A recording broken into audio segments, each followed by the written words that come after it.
Hi everyone, welcome back to another video from Apps Academy. Today in this episode, we will be learning how to share ChatGPT conversations from the application. Whether you want to send the ChatGPT response to a friend, save it for later, or post it for feedback, this is how you can do it.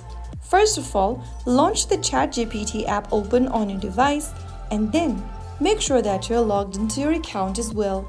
From your home screen, scroll or search for the chat you'd like to share, and then once you get to the bottom of the chat, you will see a little share icon with a little arrow facing upwards. Tap on it. Now after you do that, you can go ahead and send it to any of your friends directly or simply tap on copy. Once you tap on copy, the conversation link will be pasted in your clipboard. Now you can go ahead and paste in the link anywhere you like. You can also open up any social application so that you can share it directly through apps like WhatsApp, Telegram, or Instagram. And that's how you will be able to share your conversation or the ChatGPT's response using your mobile device. If you found the video helpful, don't forget to like, share, and subscribe to the channel.